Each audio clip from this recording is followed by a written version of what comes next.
사람들이 그럽디다. 나이 65에 무슨 재혼이냐고. 다 늙어서 뭐가 좋다고 또 남자를 들이냐고. 그 말을 들을 때마다 나는 그저 웃었습니다. 속으로는 당신들이 내 사정을 몰라서 하는 소리다. 그렇게 생각했지요. 외로움이라는 게 얼마나 무서운 건지 겪어보지 않은 사람은 절대 모릅니다. 내 이름은 한정숙입니다. 올해로 68이 되었고 3년 전, 그러니까 65 되던 해봄에 나는 한 남자와 다시 부부의 연을 맺었습니다. 첫 남편을 하늘로 보낸 지 10년 만의 일이었습니다. 먼저 간 남편은 참 무던한 사람이었습니다. 평생 시장 골목에서 나랑 같이 반찬 가게를 했지요. 새벽 4시에 일어나 콩나물을 무치고 멸치를 볶고 나무를 데치고 손끝이 다 갈라지고 허리가 굽도록 일해서 자식 둘을 키웠습니다. 큰딸은 시집을 갔고 아들 하나는 늦게까지 애를 먹였지요. 그래도 그 사람이 옆에 있을 땐 아무리 힘들어도 무섭지가 않았습니다. 사람이 곁에 있다는 것, 그게 그렇게 큰 힘인 줄을 그땐 몰랐습니다. 남편이 간암으로 세상을 뜬 뒤 나는 혼자서도 그 가게를 붙들고 살았습니다. 그 손바닥만 한 가게가 남편의 마지막 흔적 같았거든요. 아침마다 셔터를 올리면 그 사람 냄새가 나는 것 같아서 그거 하나로 10년을 버텼습니다.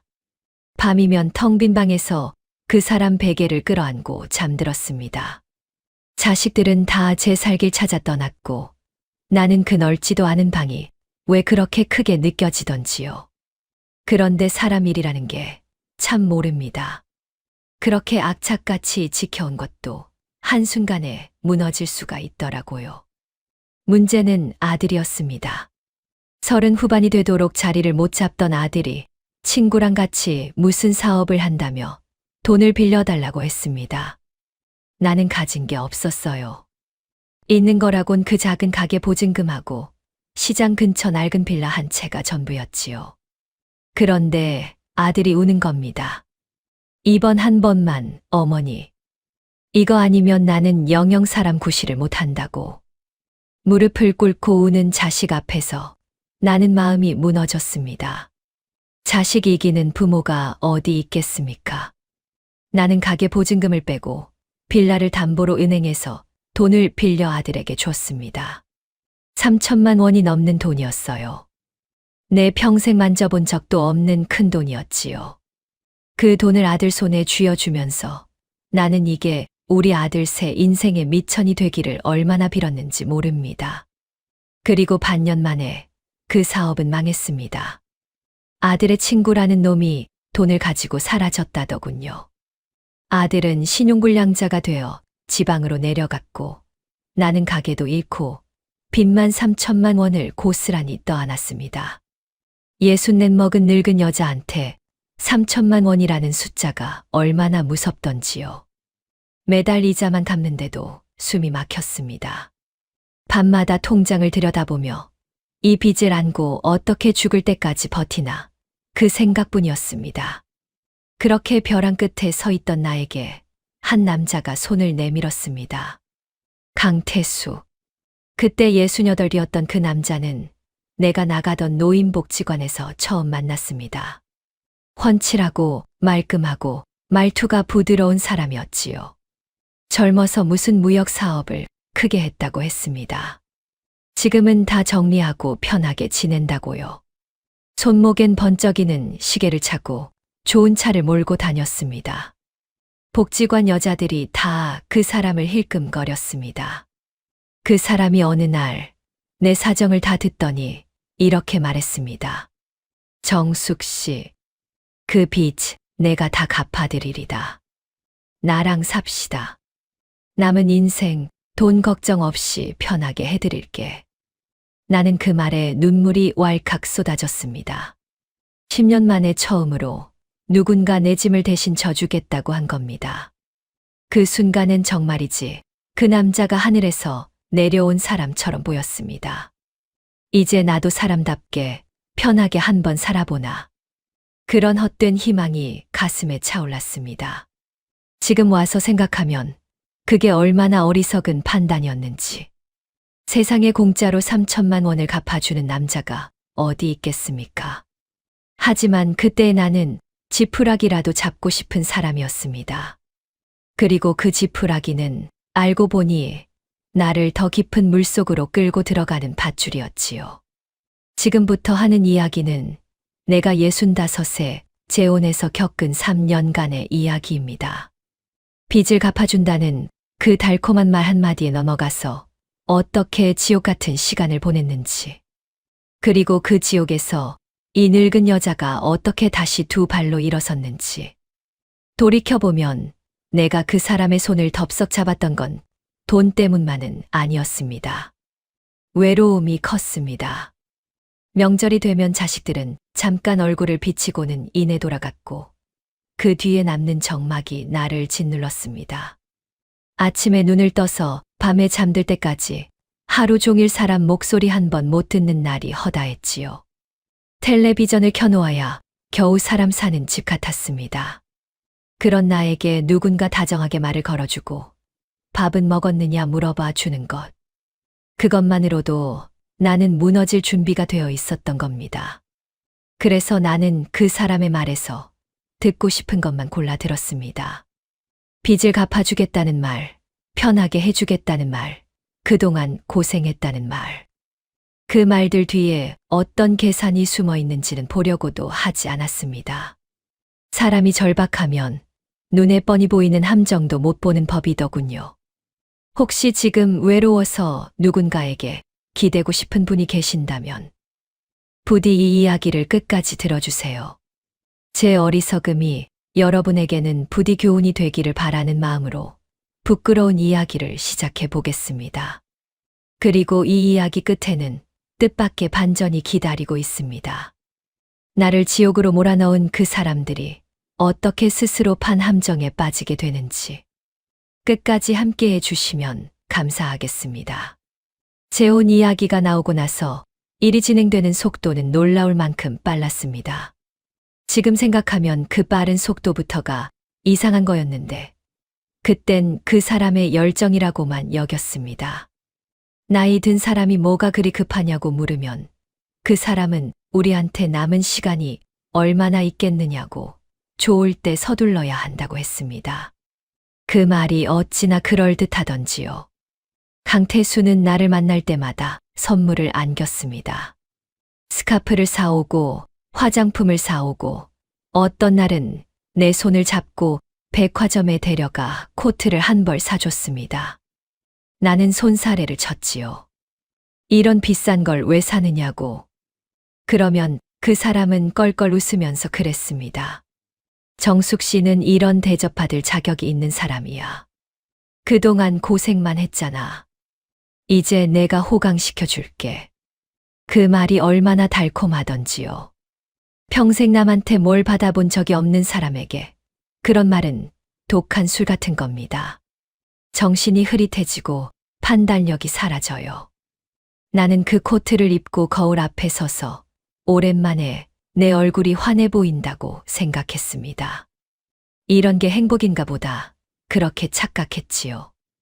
내 딸, 그러니까 큰딸 미영이는 처음부터 반대했습니다. 재혼 이야기를 꺼냈을 때 딸의 얼굴이 하얗게 질리던 게 아직도 기억납니다. 엄마, 그 사람 뭐 하는 사람인지 제대로 알아봤어.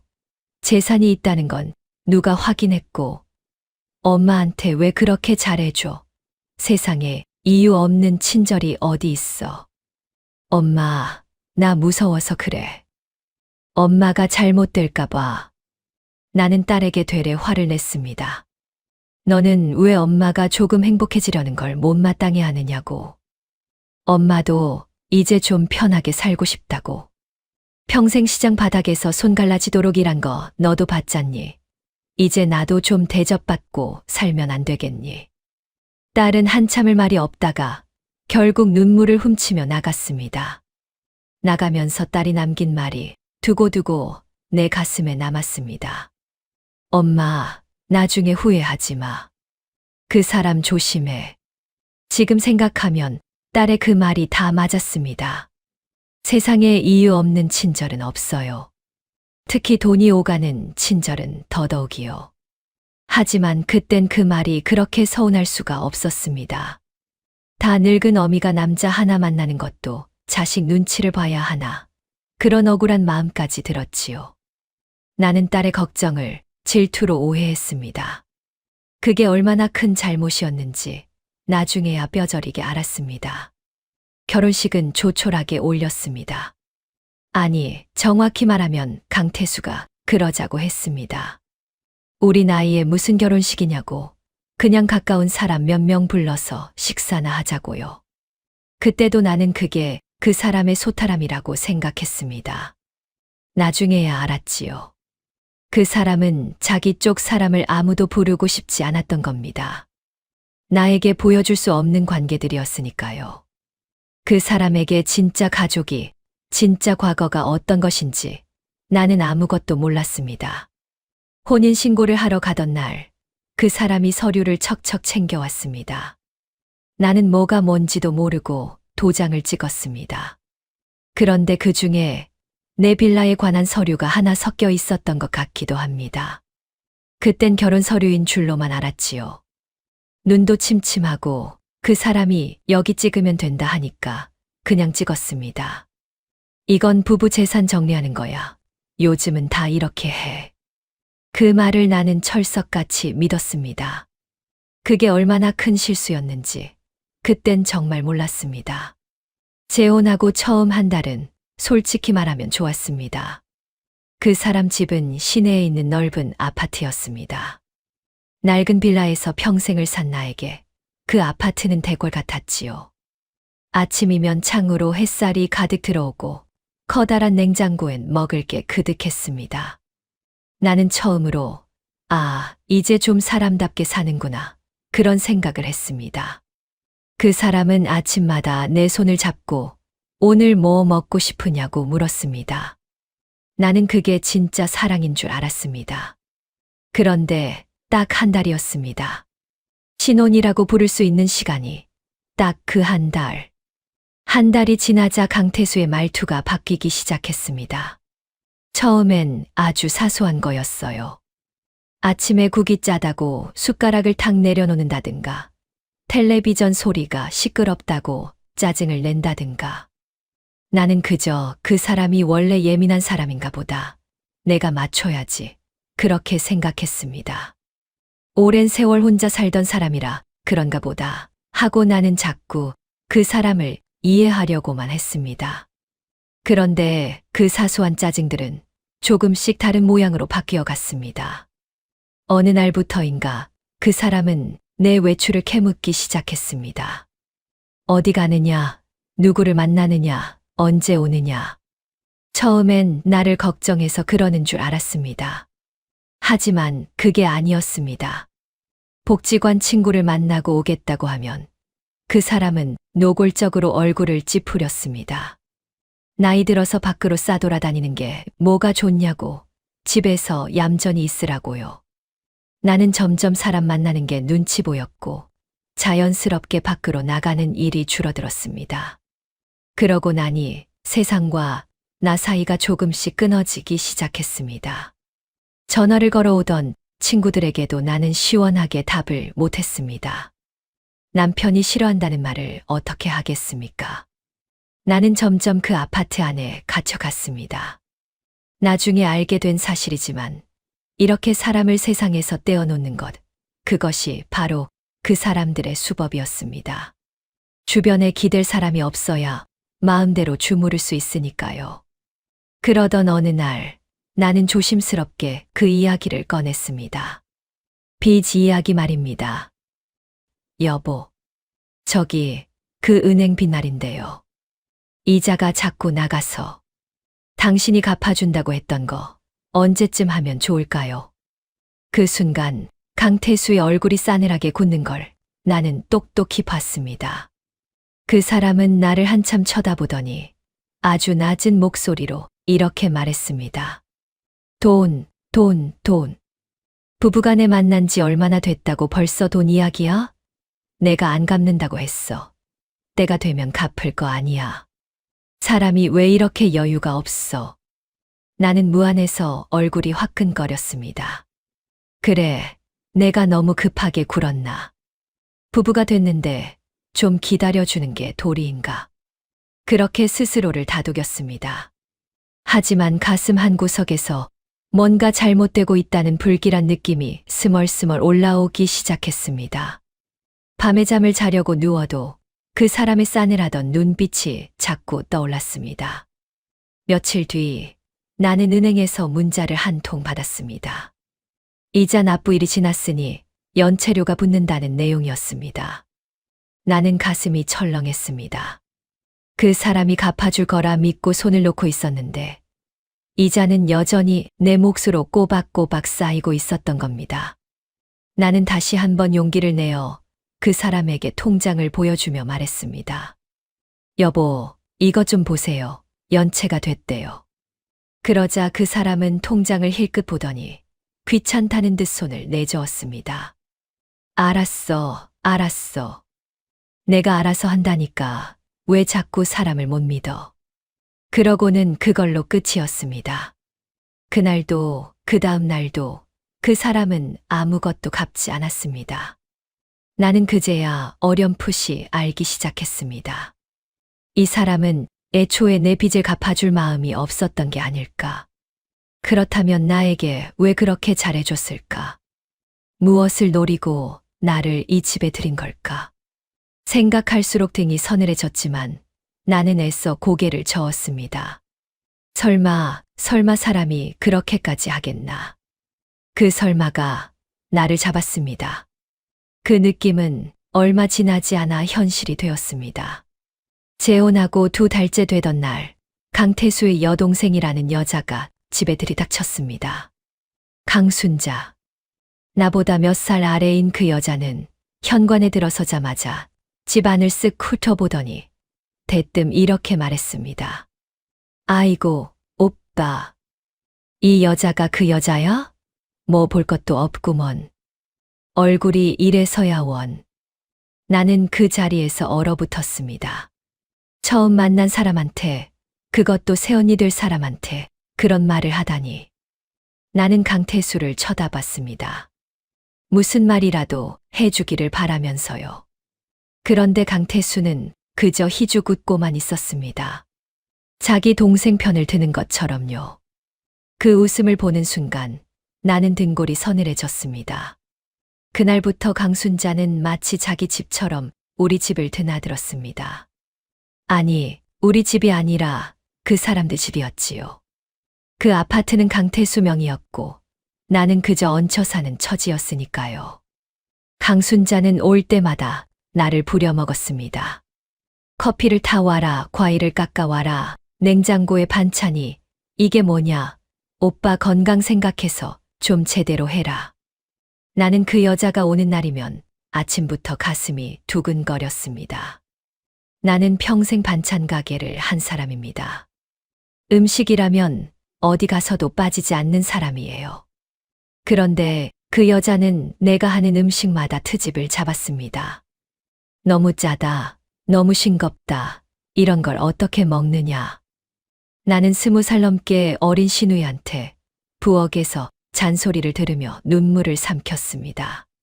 손이 떨려서 칼질을 제대로 할 수가 없었습니다. 평생 자부심으로 여겨온 내 솜씨가 그 집에서는 아무것도 아니었습니다. 그 여자는 갈수록 도가 지나쳤습니다. 어느 날은 안방 장롱을 다 뒤집어 놓고 내 옷가지를 죄다 꺼내더니 이런 촌스러운 옷을 왜 가지고 있냐며 쓰레기 봉투에 쑤셔 넣었습니다. 먼저 간 남편이 사준 낡은 스웨터도 그 안에 있었습니다. 나는 그 봉투를 부여잡고 이건 안 된다고 사정했지만 그 여자는 나를 밀치며 궁상 맞다고 소리쳤습니다. 나는 밤에 몰래 그 봉투를 뒤져 남편의 스웨터만 겨우 건져냈습니다. 그걸 품에 안고 얼마나 울었는지 모릅니다. 또 어느 날은 내 방을 마음대로 정하더군요. 안방은 오빠 혼자 편하게 써야 하니 새언니는 작은 방을 쓰라고요. 그렇게 나는 부부의 침실에서도 쫓겨나 창고나 다름없는 작은 방으로 밀려났습니다. 그런데도 강태수는 아무 말이 없었습니다. 오히려 편하고 좋다는 표정이었지요. 나는 내가 이 집의 아내가 맞는지 아니면 그저 얹혀 사는 식모인지 도무지 알 수가 없었습니다. 더 기막힌 일은 그 다음이었습니다.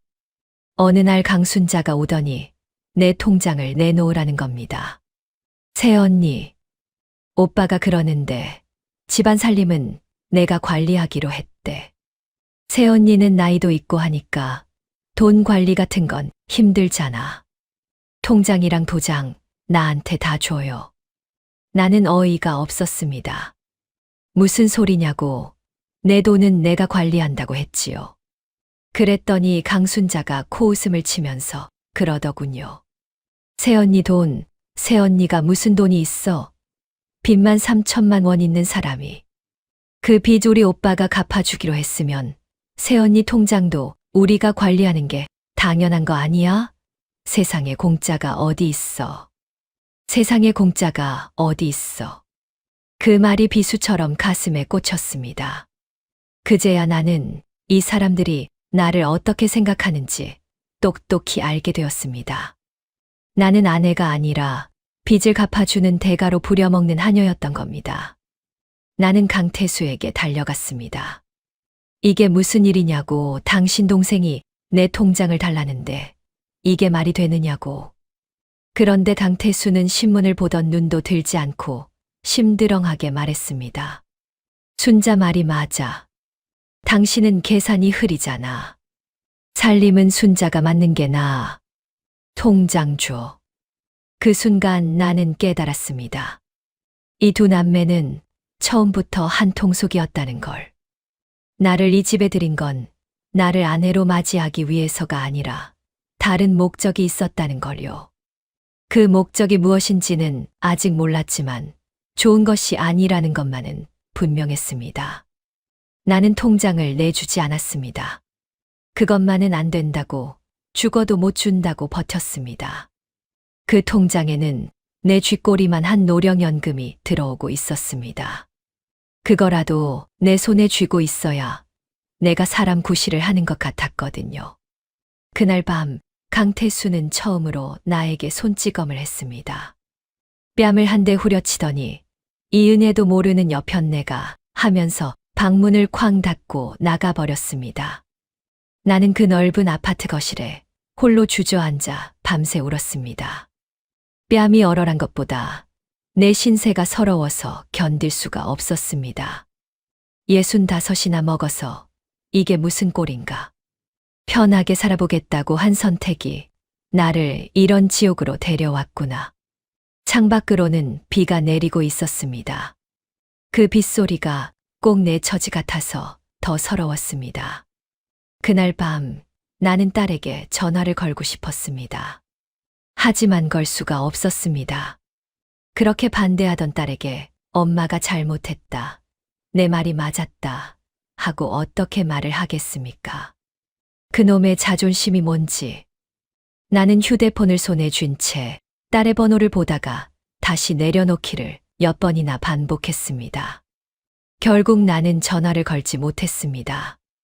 그렇게 나는 아무에게도 말하지 못한 채 그 집에 갇혀갔습니다. 겉으로는 번듯한 아파트에 사는 재혼한 사모님이었지만 속으로는 하루하루가 감옥이었습니다. 통장은 결국 반쯤 빼앗기다시피 했고 내 연금이 들어오는 통장까지 그들이 관리하겠다고 나섰습니다. 나는 매일 아침 눈을 뜨는 것이 두려웠습니다.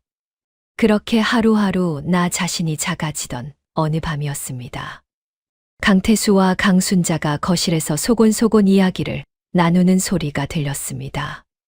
나는 물을 마시러 나가려다 내 이름이 나오는 것 같아 문 뒤에 멈춰 섰습니다. 정확히 들리지는 않았지만 명예라는 말과 정리되면 이라는 말이 귓가에 스쳤습니다. 그리고 강순자가 낮게 웃으며 하던 말. 오빠, 저 여자 눈치채기 전에 서둘러. 나는 심장이 쿵 내려앉았습니다. 무엇을 정리한다는 건가? 무엇을 눈치채면 안 된다는 건가? 그날부터 나는 잠을 이룰 수가 없었습니다. 그들이 나 몰래 무언가를 꾸미고 있다는 것은 분명한데 그게 무엇인지 알 길이 없었습니다. 나는 겉으로는 아무것도 모르는 척 여전히 밥을 하고 청소를 하며 지냈습니다. 하지만 속으로는 눈과 귀를 바짝 세우고 있었습니다. 이 집에서 살아남으려면 그들이 무엇을 노리는지부터 알아야 했으니까요. 그런데 그 무렵 나는 우연히 이상한 것을 발견하게 됩니다. 강태수의 서재에 늘 잠겨 있던 그 서랍이 어느 날 살짝 열려 있었던 겁니다. 강순자가 급하게 나가면서 미처 잠그지 못한 모양이었습니다. 청소를 하다가 무심코 그 앞을 지나던 나는 뭔가에 홀린 듯 그 서랍을 열어보았습니다. 그리고 그 안에서 내가 본 것은 내 인생을 송두리째 뒤흔드는 진실의 시작이었습니다. 서랍 안에는 서류 봉투가 여러 개 들어 있었습니다. 나는 떨리는 손으로 그 중 하나를 꺼내 보았습니다. 그리고 그 안의 내용을 보는 순간 온몸에 피가 싸늘하게 식는 것 같았습니다. 거기엔 내 빌라에 관한 서류가 들어 있었습니다. 그런데 그 서류에는 내 빌라의 소유자가 더 이상 내가 아니라 강태수로 되어 있었습니다. 혼인신고하던 날 그 사람이 여기 찍으라 해서 아무 생각 없이 찍었던 그 도장. 그게 바로 내 빌라를 넘기는 서류였던 겁니다. 부부 재산 정리라고 요즘은 다 이렇게 한다고. 그 거짓말에 속아 나는 내 마지막 재산을 그 사람 손에 넘겨준 거였습니다. 나는 다리에 힘이 풀려 그 자리에 주저앉을 뻔했습니다. 하지만 거기서 멈추지 않았습니다. 나는 다른 봉투들도 하나씩 열어보았습니다.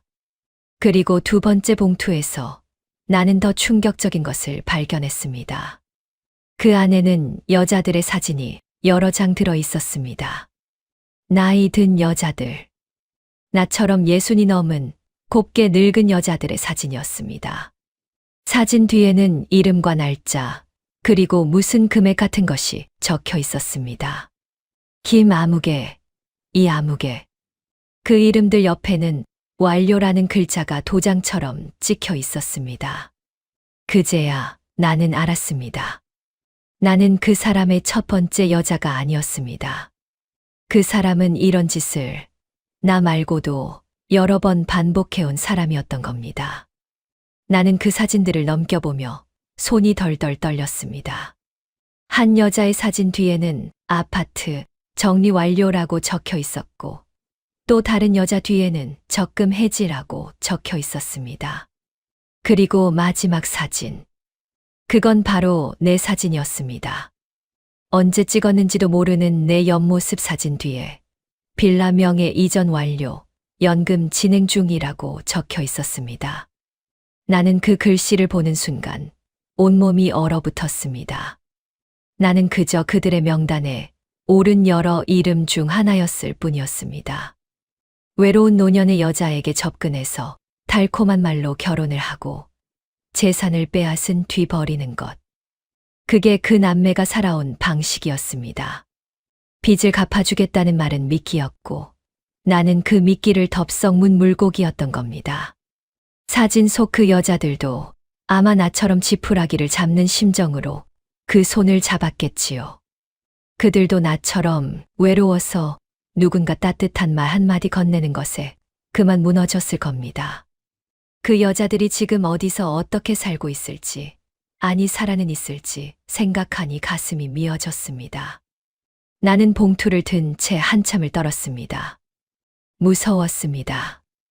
이 사실을 알게 된 걸 그들이 눈치채면 나에게 무슨 짓을 할지 몰랐으니까요. 하지만 동시에 이상하게도 정신이 번쩍 들었습니다. 그동안 나를 짓눌렀던 죄책감과 자기 연민이 그 순간 싸늘한 분노로 바뀌기 시작했습니다. 그래, 내가 어리석어서 속았다. 그건 인정한다. 하지만 나는 이대로 당하고만 있지는 않겠다. 내 남편이 평생 손달라지며 일해서 마련한 그 빌라를 저런 사기꾼들에게 그냥 빼앗길 수는 없다. 나는 그렇게 이를 악물었습니다.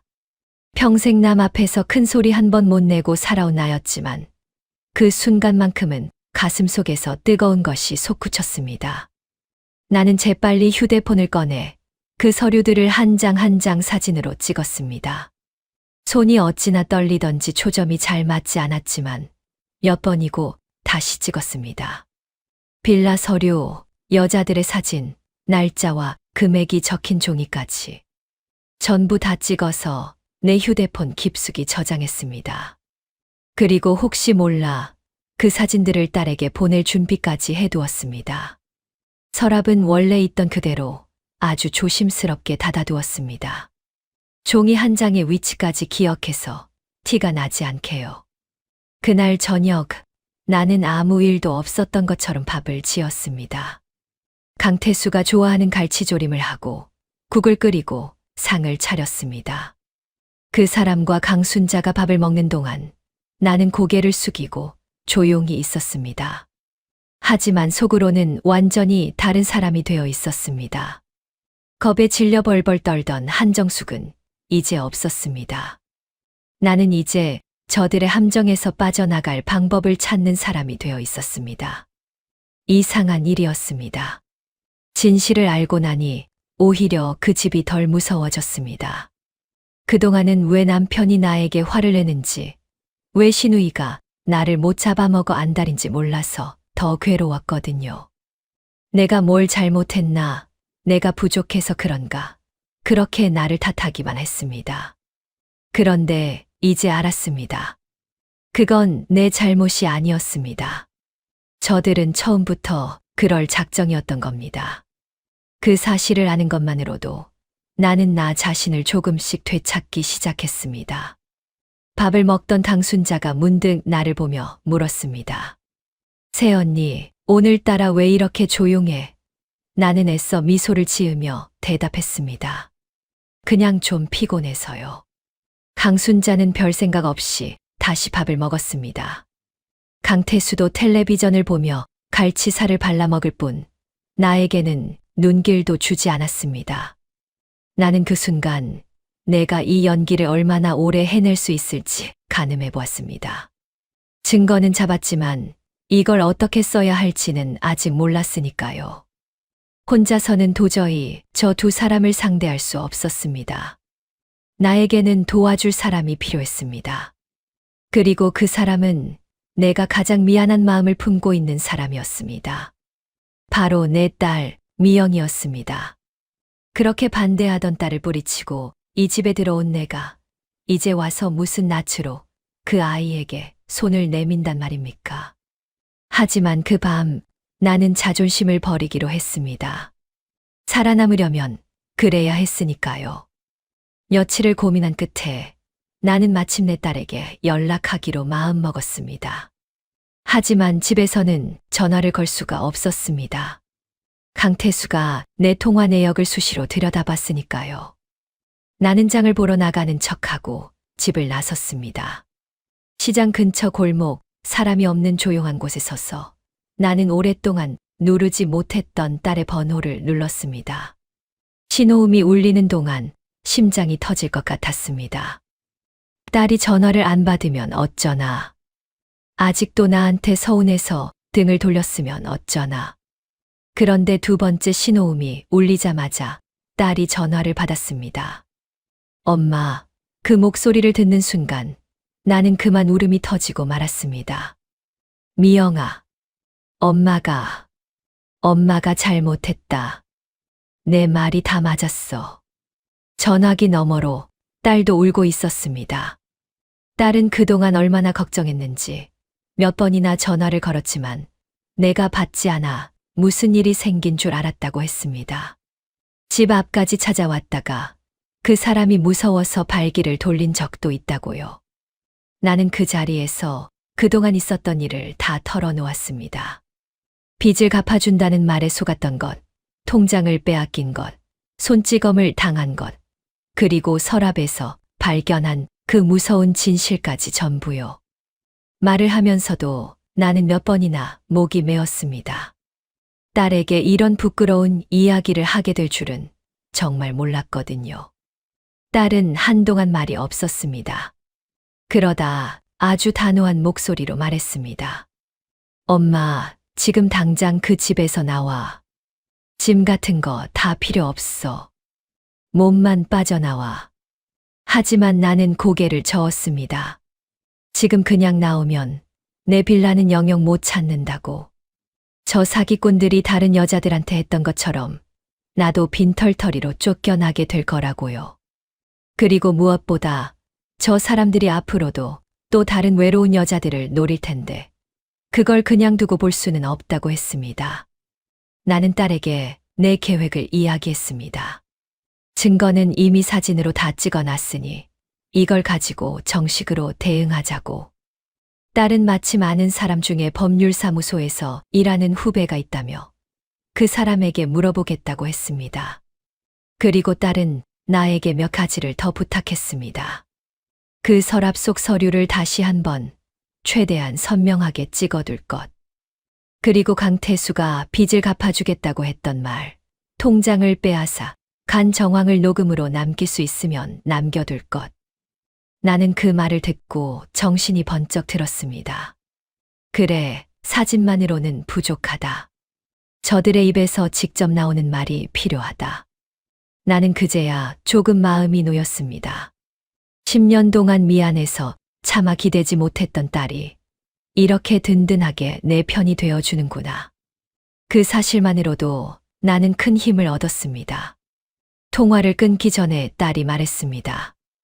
엄마, 조금만 참아.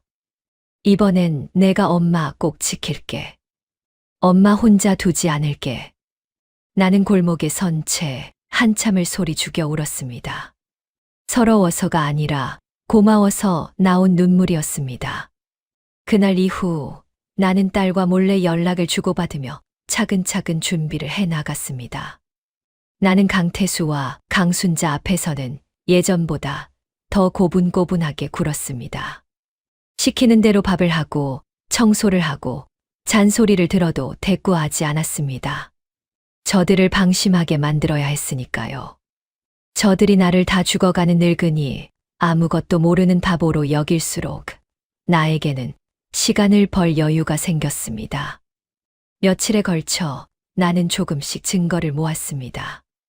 어느 날은 강태수에게 슬쩍 물었습니다. 여보, 그때 갚아준다던 빚은 언제 갚아요? 내가 이자 내느라 힘들어서. 그러자 강태수가 짜증을 내며 말했습니다. 빚은 무슨 빚이야? 내 빌라 받았으면 그걸로 퉁친 거지. 무슨 소리를 하는 거야? 나는 그 말을 앞치마 주머니에 넣어둔 휴대폰으로 고스란히 녹음했습니다. 빌라를 받은 사실, 빚을 갚을 마음이 애초에 없었다는 것. 그 사람 스스로 다 인정하는 말이었습니다. 나는 태연한 얼굴로 아, 그런 거였어요. 하고 넘어갔지만 속으로는 쾌재를 불렀습니다. 그러던 어느 날 나는 또 한 번 소름 끼치는 대화를 엿듣게 됩니다. 강순자가 강태수에게 이렇게 말하는 거였습니다. 오빠, 이제 저 여자도 슬슬 정리하자. 빌라도 넘어왔겠다. 더 뽑아낼 것도 없잖아. 요양원에 넣어버리면 깔끔하지. 요양원. 나를 요양원에 넣어버린다는 말이었습니다. 정신이 오락가락한다는 이유를 만들어서 나를 시설에 가둬버리려는 속셈이었습니다. 그러면 그들은 아무런 방해 없이 내 모든 것을 차지할 수 있으니까요. 나는 벽에 기대선 채 두 손으로 입을 틀어막았습니다. 비명이 새어나올 것 같았거든요.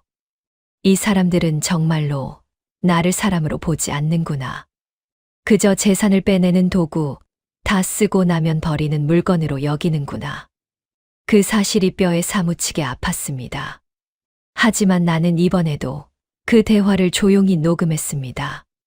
손이 떨렸지만 이건 내 목숨을 지킬 증거였습니다. 하지만 나는 무너지지 않았습니다. 오히려 그 대화를 듣고 나서 마음을 더 단단히 먹었습니다. 저들이 나를 정리하기 전에 내가 먼저 움직여야 했습니다. 나는 그날 밤 화장실에 들어가 문을 잠그고 딸에게 문자를 보냈습니다. 미영아, 시간이 없다. 저 사람들이 나를 요양원에 보내려고 한다. 서둘러야겠다. 딸에게서 답이 왔습니다. 엄마, 걱정 마. 준비 거의 다 됐어. 사흘만 버텨. 사흘 뒤에 내가 다 데리고 갈게. 변호사님도 같이 갈 거야. 사흘. 나는 그 사흘을 살얼음판을 걷는 심정으로 버텼습니다. 저들에게 들키지 않으려고 나는 평소보다 더 밝게 웃고 더 부지런히 움직였습니다.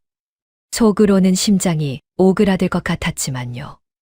밤이면 잠든 척 누워서 언제라도 뛰쳐나갈 수 있게 신경을 곤두세웠습니다. 그리고 마침내 그 사흘째 되던 날, 모든 것을 뒤집어 놓을 날이 밝아왔습니다. 사흘째 되던 날 아침, 나는 여느 때처럼 부엌에서 아침상을 차렸습니다. 강태수는 신문을 보고 있었고, 마침 강순자도 아침 일찍 집에 와 있었습니다. 그런데 그날따라 내 손끝은 떨리지 않았습니다. 오히려 이상하리만치 차분했습니다. 오늘이면 이 지옥 같은 시간이 끝난다는 걸 나는 알고 있었으니까요. 전날 밤 딸은 나에게 마지막으로 문자를 보냈었습니다. 엄마, 내일 오전 10시. 변호사님이랑 같이 갈게. 아침에 절대 티 내지 말고 평소처럼 있어. 문만 열어주면 돼. 나는 그 문자를 몇 번이고 읽고 또 읽다가 다 외운 뒤에 지웠습니다. 혹시라도 강태수가 내 휴대폰을 볼까 봐서요.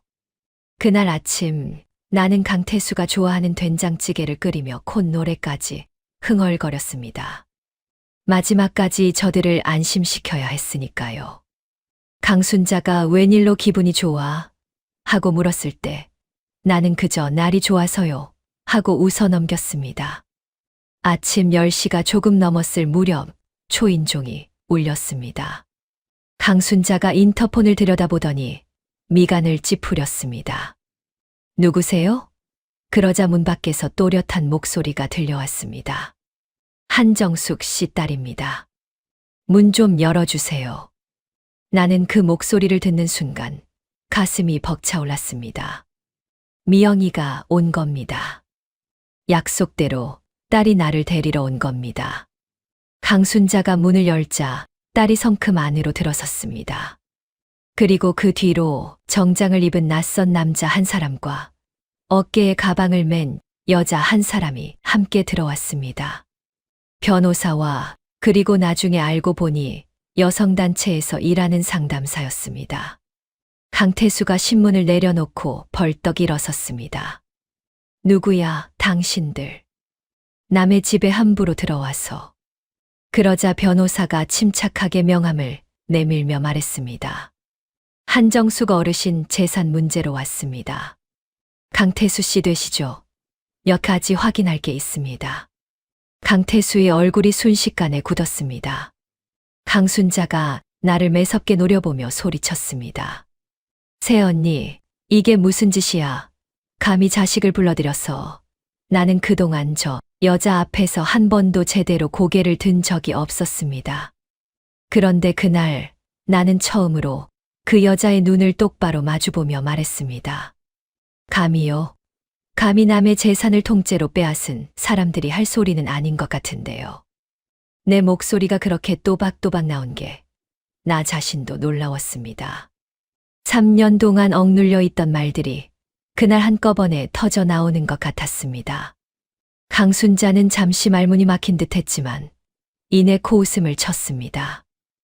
빼앗다니. 빌라는 새언니가 제 발로 넘긴 거잖아. 도장 찍은 거 다 남아있어. 증거 있어. 그 여자는 여전히 나를 아무것도 모르는 늙은이로 보고 있었습니다. 그동안 내가 얼마나 조용히, 얼마나 치밀하게 움직였는지는 상상도 못한 채로요. 나는 앞치마 주머니에서 휴대폰을 꺼냈습니다. 그리고 딸을 한 번 바라본 뒤 녹음 파일을 재생했습니다. 조용한 거실에 강태수의 목소리가 울려 퍼졌습니다. 빚은 무슨 빚이야. 내 빌라 받았으면 그걸로 퉁친 거지. 그 순간 강태수의 얼굴이 하얗게 질렸습니다. 나는 멈추지 않고 다음 녹음을 재생했습니다. 이번엔 강순자의 목소리였습니다. 빌라도 넘어왔겠다. 더 뽑아낼 것도 없잖아. 요양원에 넣어버리면 깔끔하지. 그 목소리가 거실에 울리자 강순자의 얼굴도 새파랗게 변했습니다. 이거 불법 녹음이야. 증거로 못 써. 강순자가 발악하듯 소리쳤습니다. 그러자 변호사가 차분하게 말했습니다. 본인이 대화 당사자인 경우의 녹음은 문제가 되지 않습니다. 그리고 이것 말고도 증거는 충분합니다. 변호사는 서류 가방에서 무언가를 꺼냈습니다. 그건 내가 서랍에서 찍어 딸에게 보냈던 그 여자들의 사진과 서류의 사본이었습니다. 강태수의 손이 눈에 띄게 떨리기 시작했습니다. 강순자가 오빠의 팔을 붙잡았습니다. 오빠, 뭐라고 말 좀 해봐. 하지만 강태수는 입을 열지 못했습니다. 평생 남을 속이며 살아온 그 매끄러운 혀가 그 순간만큼은 얼어붙어 버린 겁니다. 변호사가 조용히 입을 열었습니다. 빚을 대신 갚아주겠다는 조건으로 혼인을 하고 그 대가로 재산을 이전받은 뒤 실제로는 채무를 변제하지 않으셨군요. 게다가 어르신을 시설에 보내려는 정황까지. 이건 명백한 사기, 그리고 노인 학대에 해당할 수 있습니다. 그리고 이 사진 속 다른 피해자분들까지 확인되면 상습범으로 가중처벌될 겁니다. 강태수는 아무 말도 하지 못했습니다. 그 당당하던 남자가 소파에 털썩 주저앉아 두 손으로 얼굴을 감쌌습니다. 강순자는 그래도 포기하지 않았습니다. 나에게 달려들며 소리쳤습니다. 야, 이 늙은이가 은혜도 모르고 내가 우리한테 얹혀 살았잖아. 예전 같으면 그 서슬에 주저앉았을 나였습니다. 하지만 그날의 나는 달랐습니다. 나는 한 발짝도 물러서지 않고 그 여자를 마주보며 말했습니다. 얹혀 살아요? 내 빌라 빼앗고 내 연금 빼앗고 나를 식모처럼 부려먹은 게 얹혀 산 겁니까? 이제 그만하세요. 다 끝났어요. 딸이 얼른 나와 강순자 사이를 막아섰습니다. 상담사가 강순자를 붙들었고 강순자는 그제야 제풀에 주저앉아 악을 쓰며 울기 시작했습니다. 나는 그 모습을 보며 이상하게도 통쾌하지만은 않았습니다. 오히려 서글펐습니다. 저 사람이 조금만 더 사람다웠다면 우리는 남은 인생을 서로 의지하며 살 수도 있었을 텐데. 하지만 그 서글픔도 잠시였습니다. 저들이 다른 여자들에게 저지른 짓, 그리고 나에게 저지른 짓을 떠올리자 나는 다시 마음을 다잡았습니다. 이건 동정할 일이 아니었습니다. 마땅히 치러야 할 대가였습니다.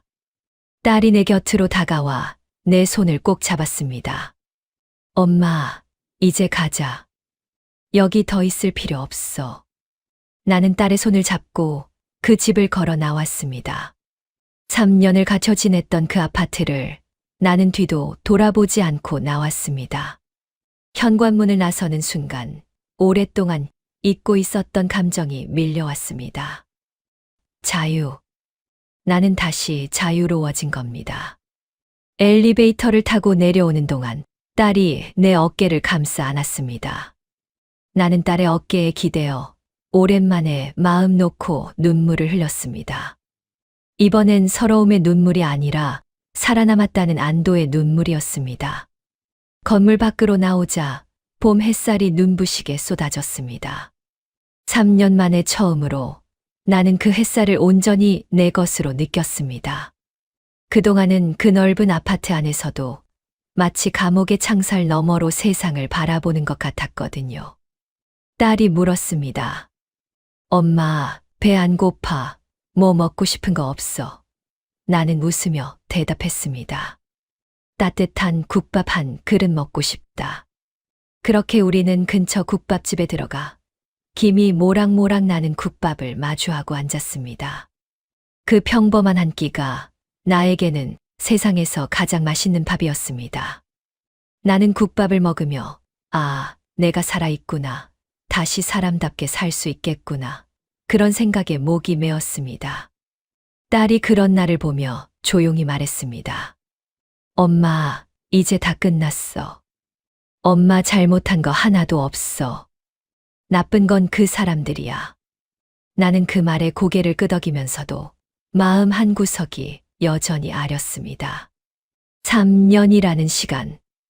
65부터 68까지 인생에서 다시 오지 않을 그 시간을 나는 그 지옥 같은 집에서 다 흘려보낸 겁니다.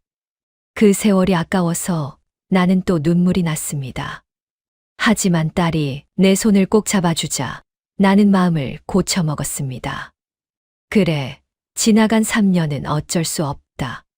하지만 앞으로의 시간은 다르게 살면 된다. 남은 인생은 온전히 나를 위해 살아야겠다. 그렇게 나는 국밥집 한 구석에서 새로운 삶을 다짐했습니다. 그 집을 나온 뒤 일은 빠르게 진행되었습니다. 변호사는 내가 모아둔 증거들을 바탕으로 법적 절차를 밟기 시작했습니다. 우선 내 빌라 명의부터 되찾는 일이었습니다. 강태수가 나를 속여서 그러니까 혼인 재산 정리라고 거짓말을 해서 이전받은 것이니 그 명의 이전은 무효로 돌릴 수 있다고 했습니다. 녹음 파일에 강태수가 스스로 빌라 받았으면 퉁친 거라고 인정한 말이 결정적인 증거가 되었습니다. 더 놀라운 일은 그 다음이었습니다. 여성단체 상담사가 서랍에서 내가 찍어둔 그 여자들의 사진을 단서로 다른 피해자들을 수소문하기 시작한 겁니다. 그리고 얼마 지나지 않아 나 말고도 강태수 남매에게 똑같이 당한 여자가 3명이나 더 있다는 사실이 밝혀졌습니다. 한 분은 아파트를 빼앗겼고, 한 분은 평생 모은 적금을 털렸으며, 또 한 분은 나처럼 빚을 갚아준다는 말에 속아 살던 집을 잃었더군요. 그분들도 나처럼 외롭고 절박한 마음에 속았던 겁니다. 그중 한 분은 사기를 당하고 나서 자식들 볼 낯이 없어 몇 년째 연락을 끊고 혼자 쪽방에서 지내고 계셨습니다. 그 이야기를 들었을 때 나는 남일 같지가 않아 한참을 울었습니다. 조금만 늦었어도 내가 바로 그분처럼 됐을 테니까요. 상담사가 그분을 찾아가 손을 잡아드리자 그분은 몇 년 만에 처음으로 누군가에게 자기 이야기를 털어놓으며 오열했다고 합니다. 그렇게 우리는 흩어져 있던 상처받은 사람들을 하나둘 다시 세상으로 불러냈습니다. 우리는 함께 모였습니다. 그 3분의 할머니와 나, 그렇게 4사람이 처음 한자리에 모였을 때 우리는 서로 손을 붙잡고 한참을 울었습니다. 누구도 서로를 탓하지 않았습니다. 우리는 서로의 어리석음이 아니라 서로의 외로움을 알아봤으니까요. 한 분은 이렇게 말했습니다. 나도 내가 바보 같아서 얼마나 나를 원망했는지 몰라요. 그런데 여기 와 보니 나만 그런 게 아니었네.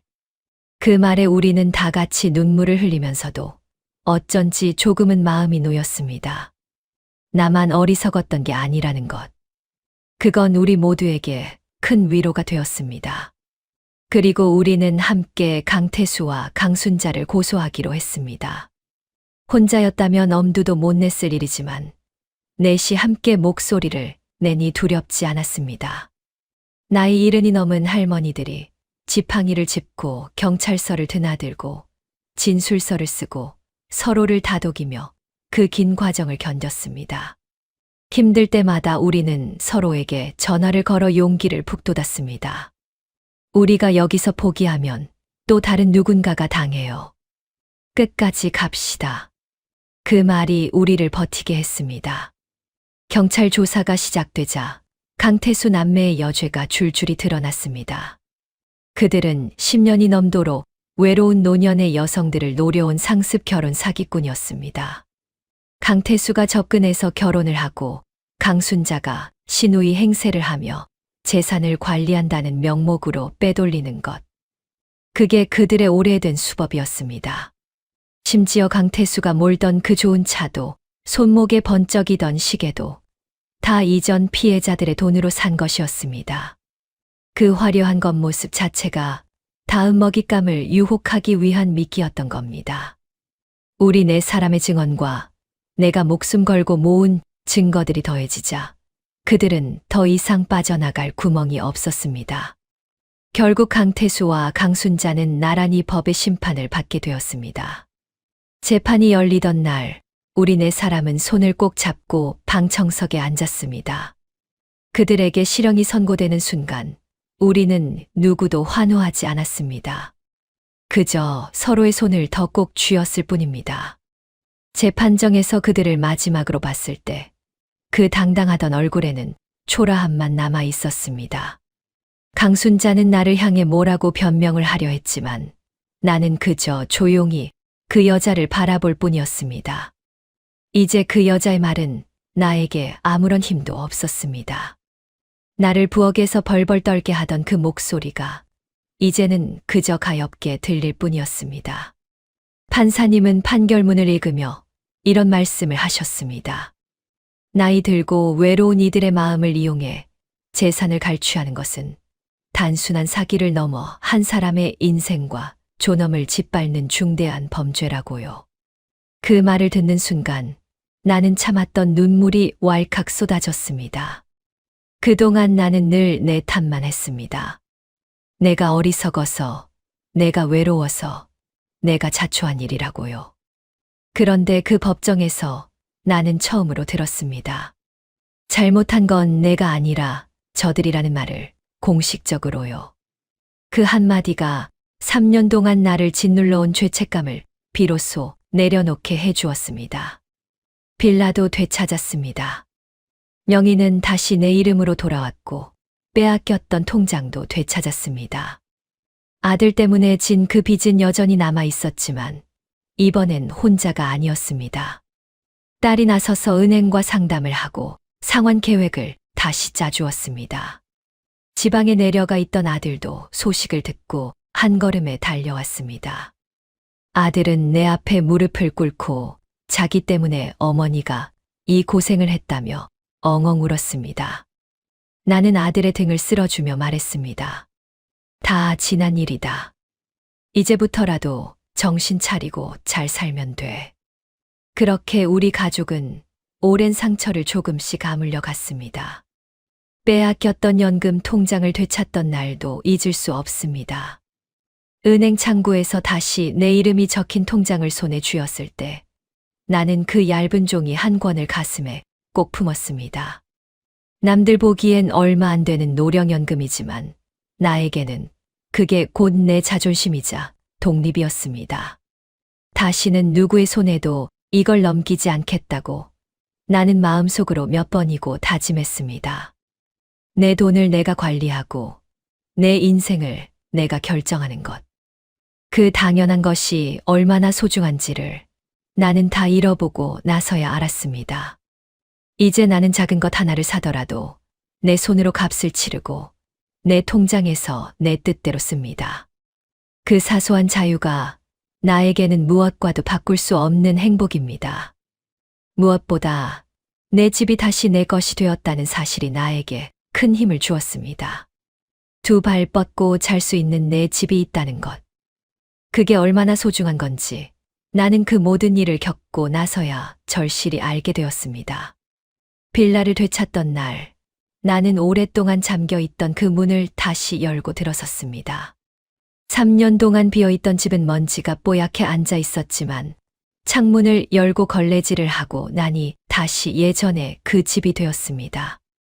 남편과 함께 반찬을 만들던 부엌, 아이들을 키우던 방. 그 모든 것이 그대로 나를 기다리고 있었습니다.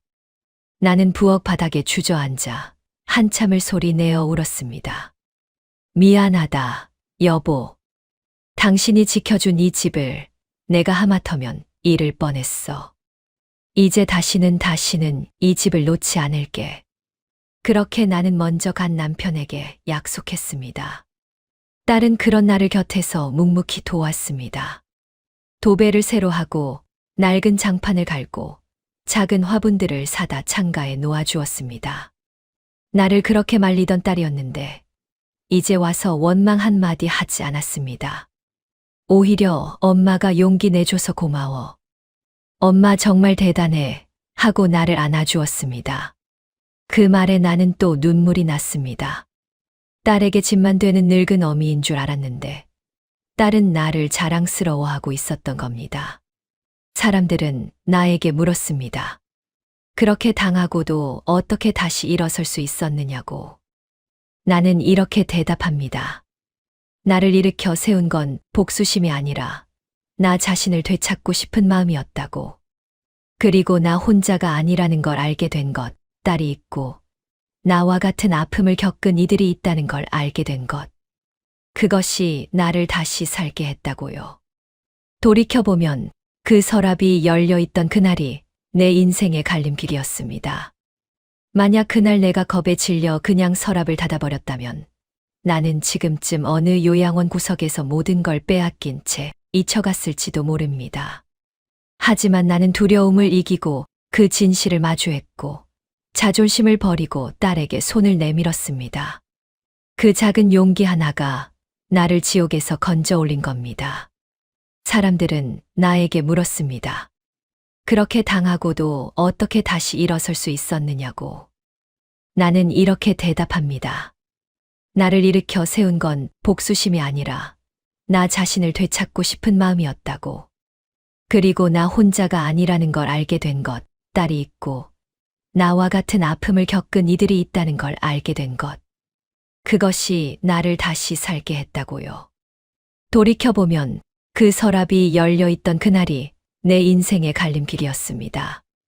만약 그날 내가 겁에 질려 그냥 서랍을 닫아버렸다면 나는 지금쯤 어느 요양원 구석에서 모든 걸 빼앗긴 채 잊혀갔을지도 모릅니다. 하지만 나는 두려움을 이기고 그 진실을 마주했고 자존심을 버리고 딸에게 손을 내밀었습니다. 그 작은 용기 하나가 나를 지옥에서 건져 올린 겁니다. 지금 나는 다시 그 낡은 빌라에서 살고 있습니다. 시내의 넓은 아파트에 비하면 좁고 오래됐지만 나에게는 세상 그 무엇과도 바꿀 수 없는 소중한 보금자리입니다. 아침이면 창을 열고 먼저 간 남편이 좋아하던 화분에 물을 줍니다. 그 사람이 사준 낡은 스웨터도 이제는 옷장 제일 좋은 자리에 걸어두었습니다.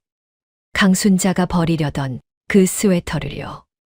가끔 그 스웨터를 꺼내 품에 안으면 먼저 간 남편에게 조용히 말을 겁니다. 여보, 내가 참 어리석었지요. 그래도 어떻게든 살아 돌아왔어요. 당신이 지켜준 덕분인가 봐요. 그러면 어쩐지 그 사람이 하늘에서 나를 보며 고생했다고, 잘 견뎠다고 말해주는 것 같습니다. 그 상상만으로도 나는 하루를 살아갈 힘을 얻습니다. 딸 미영이는 요즘 자주 나를 찾아옵니다. 주말이면 손주들을 데리고 와서 내가 만든 반찬을 맛있게 먹고 갑니다. 나는 다시 반찬을 만들기 시작했습니다.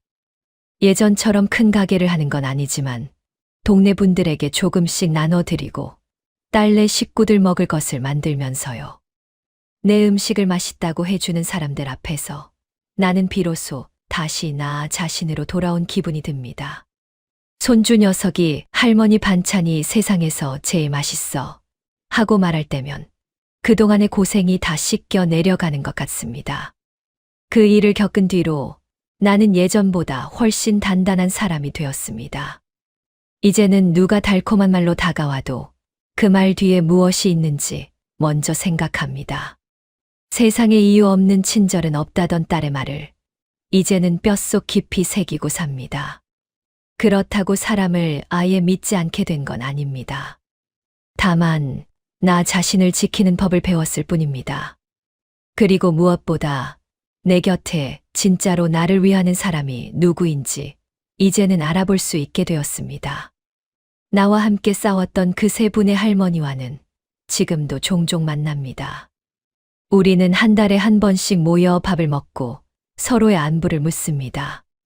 처음엔 같은 아픔으로 만난 사이였지만 이제는 서로에게 둘도 없는 벗이 되었습니다. 우리는 가끔 이런 이야기를 합니다. 그 지옥 같은 시간이 없었다면 우리는 서로를 영영 만나지 못했을 거라고. 그러니 그 시간이 아주 헛되기만 한 건 아니었다고요. 나이 들어 새로 사귄 벗이라는 게 이렇게 소중할 줄은 미처 몰랐습니다. 요즘 나는 다시 노인복지관에도 나갑니다. 그 사람을 처음 만났던 그곳이 한동안은 지긋지긋하기도 했지만 이제는 다릅니다. 나는 그곳에서 나와 비슷한 처지의 어르신들에게 조심스레 내 이야기를 들려줍니다. 나처럼 외로운 분들이 나 같은 실수를 하지 않도록요. 처음엔 부끄러워서 말을 못 꺼냈지만 내 이야기를 듣고 고맙다고 덕분에 조심하게 됐다고 말해주는 분들을 보면서 나는 내 부끄러운 과거가 누군가에게는 약이 될 수도 있다는 걸 알게 되었습니다. 그렇게 생각하니 그 아팠던 시간마저도 조금은 값진 것이 되었습니다. 혹시 지금 이 이야기를 들으며 가슴이 먹먹한 분이 계실지 모르겠습니다. 나이 들어 외롭고 누군가에게 기대고 싶은 마음. 그 마음을 나는 너무나 잘 압니다. 그 마음이 죄는 아닙니다. 외로운 게 어떻게 죄가 되겠습니까? 다만 그 외로움을 노리는 사람들이 세상에 있다는 것. 그것만은 부디 잊지 마시기 바랍니다. 누군가 당신에게 너무 쉽게, 너무 달콤하게 다가온다면 한 번쯤은 멈춰 서서 생각해 보세요. 이 사람이 정말 나를 위하는 걸까? 아니면 내 것을 노리는 걸까? 특히 돈 이야기가 오갈 때는 아무리 급해도 자식이나 믿을 만한 사람과 반드시 상의하시기 바랍니다. 중요한 서류에 도장을 찍기 전에는 그게 무슨 서류인지 꼭 확인하시고요. 나처럼 눈이 침침하다고 남의 말만 믿고 찍었다가는 평생 모은 것을 하루아침에 잃을 수 있습니다. 그리고 만약 지금 어떤 어려움 속에 갇혀 계신 분이 있다면 부디 혼자 끌어안고 있지 마세요. 자존심 때문에, 부끄러움 때문에 입을 다물고 있으면 그 어둠은 점점 더 깊어질 뿐입니다. 나처럼 늦었다고 생각되는 순간에도 손을 내밀 곳은 반드시 있습니다. 자식이든 친구든 아니면 도움을 주는 기관이든 용기를 내어 한 사람에게라도 말을 꺼내는 순간 세상은 다시 당신 편이 되어줄 겁니다. 요즘은 노인을 돕는 상담 창구도 많고 어려움을 함께 풀어주는 곳도 많습니다. 부끄러워하지 마시고 꼭 손을 내미세요. 나는 65세 어리석은 선택을 했고 3년간 지옥을 살았습니다. 하지만 나는 그 지옥에서 살아나왔고 지금은 68, 그 어느 때보다 나답게 살고 있습니다. 인생은 끝날 때까지 끝난 게 아니더군요. 무너졌다고 생각한 그 자리에서도 우리는 다시 일어설 수 있습니다. 나이가 많다고 이미 늦었다고 포기하지 마세요. 65도, 70도, 80도 다시 시작하기에 결코 늦은 나이가 아닙니다. 나는 요즘 아침에 눈을 뜨는 것이 더 이상 두렵지 않습니다. 오히려 오늘은 또 무슨 좋은 일이 있을까? 그런 설렘으로 하루를 시작합니다. 창으로 들어오는 햇살, 화분에서 새로 돋은 이파리 하나, 딸이 보내온 손주들 사진 한 장. 그 작고 사소한 것들이 이제는 나를 이렇게 행복하게 합니다. 큰 것을 바라지 않게 되니 작은 것들이 다 보이더군요. 어쩌면 진짜 행복이라는 건 그렇게 소박한 것들 속에 숨어 있었는지도 모르겠습니다. 지난 가을에는 딸과 손주들을 데리고 먼저 간 남편의 산소에 다녀왔습니다. 나는 그 앞에 서서 그동안 있었던 일을 조곤조곤 다 이야기했습니다. 내가 얼마나 어리석었는지, 그리고 어떻게 다시 일어섰는지를요. 이야기를 마치고 나니 이상하게도 마음이 후련했습니다. 이제 정말로 다 지나갔구나. 나는 다시 살아갈 수 있구나. 그런 확신이 들었거든요. 손주 녀석이 할아버지 산소 앞에서 절을 하는 모습을 보며 나는 조용히 미소를 지었습니다. 우리 가족이 이렇게 다시 모였다는 것. 그것만으로도 나는 세상을 다 가진 것 같았습니다. 혹시 지금 이 순간 외로움에 지쳐 누군가 손을 내밀어 주기만을 기다리고 계신 분이 있다면 부디 그 손이 진심인지 아닌지를 차분히 살펴보시기 바랍니다. 진짜로 당신을 위하는 사람은 당신에게서 무언가를 빼앗으려 서두르지 않습니다. 오히려 당신의 속도를 기다려주고 당신의 자식과 친구를 존중하며 당신이 스스로 판단할 시간을 줍니다. 그런 사람이라면 믿어도 좋습니다. 하지만 유독 서두르고, 유독 당신을 주변 사람들과 떼어놓으려 하고, 유독 돈 이야기가 빠르게 나온다면, 그때는 부디 한 걸음 물러서서 의심해 보세요. 그 의심이 당신을 지켜줄 겁니다. 부디 이 이야기가 누군가에게는 작은 등불이 되기를 바랍니다. 오늘도 외로운 밤을 견디는 모든 분들이 부디 자기 자신을 잃지 않기를. 그리고 언젠가 나처럼 다시 환하게 웃는 날이 오기를 진심으로 바랍니다. 나이가 든다는 건 결코 초라해지는 게 아닙니다. 그동안 살아온 세월만큼 우리는 더 지혜롭고 더 단단해질 수 있습니다. 그러니 부디 자기 자신을 귀하게 여기고 아껴주시기 바랍니다. 세상 그 누구보다 당신 자신이 당신을 가장 사랑해 주어야 합니다. 긴 이야기 끝까지 들어주셔서 정말 고맙습니다. 오늘 하루도 부디 평안하시고 건강하시기를 진심으로 바랍니다.